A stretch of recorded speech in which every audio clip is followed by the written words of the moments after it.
उसका बदलता हुआ जीवन देखकर नंदिनी को बहुत जलन होती थी।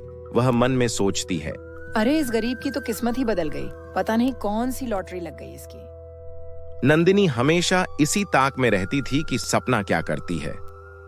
एक दिन सुबह सुबह नंदिनी ने आंगन में एक बॉल डाल दी।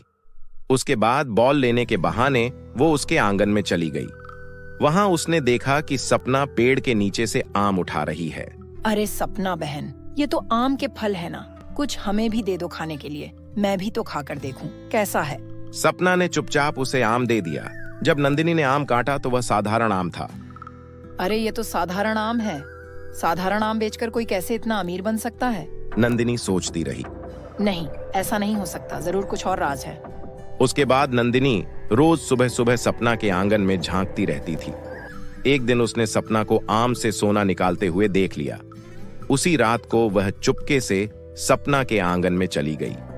फिर उसने जैसे ही आम के पेड़ को हाथ लगाया, वैसे ही बहुत सारी आम की डालियां चरमराई और नंदिनी के ऊपर गिर पड़ी। बचाओ बचाओ! नंदिनी बहुत चिल्लाई, लेकिन उसकी आवाज किसी ने नहीं सुनी। वह सुबह तक वहीं पड़ी रही। जब सपना सुबह उठकर आंगन में गई तो उसने नंदिनी को देखा। अरे तुम यहाँ कैसे आई और तुम्हारी ये हालत कैसी हुई? अरे बहन, मुझे बचा लो, पहले मुझे इस झंझट से छुटकारा दिलाओ। पता नहीं कैसे ये डालियां मेरे ऊपर गिर गई, मैं तो सिर्फ एक आम तोड़ने आई थी। सपना मन में सोचती है, अच्छा हुआ जो उस दिन इसको सोने की गुठली वाला आम नहीं मिला। उसके बाद सपना ने नंदिनी के ऊपर से सारी लकड़ियां हटाई। फिर नंदिनी वहां से भाग गई। बाप रे बाप, अब तो कभी इसके घर की तरफ देखूंगी भी नहीं। इस पेड़ ने तो आज मुझे मार ही डाला था, बाल बाल बच गई मैं। नंदिनी बहुत डर जाती है और वहां जाने के बारे में दोबारा कभी नहीं सोचती। दूसरी तरफ सपना सोचती है, अब मुझे गांव में बहुत सारी जमीन खरीद लेनी चाहिए, लेकिन इससे पहले मैं एक बार इस बारे में उस पेड़ से पूछ लेती हूँ।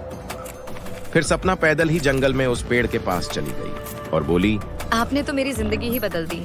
अब मैं सोच रही हूँ कि धीरे धीरे बहुत सारी जमीन खरीद लूँ और उन पर आम के पेड़ लगा दूँ। मैं सही सोच रही हूँ ना? हाँ सपना, तुम बहुत अच्छा सोच रही हो, लेकिन एक बात ध्यान रखना, जितना हो सके उतना दान पुण्य करना और गरीबों की मदद करना। एक हफ्ते के अंदर अंदर ही सपना ने गांव में बहुत सारी जमीन खरीद ली और पूरी जमीन पर आम के पेड़ लगवा दिए। कुछ जमीन पर उसने एक पशुशाला भी बनवा दी। मुझे कितनी भी दौलत मिल जाए, लेकिन मैं कभी नहीं भूलूंगी कि मैं एक चरवाहा हूँ। सपना गरीबों की खूब मदद करती है और उसने गांव में एक अस्पताल भी खुलवा दिया। अब सपना गांव में ठकुराइन के नाम से विख्यात हो गई और पूरा गांव उसको खूब आदर देने लगा। कुछ ही दिनों में सपना ने एक अच्छा जीवन साथी चुनकर अपनी शादी कर ली और अपने पति के साथ अपना जीवन हंसी खुशी व्यतीत करने लगी। Subscribe now and press the bell icon. Never miss an update.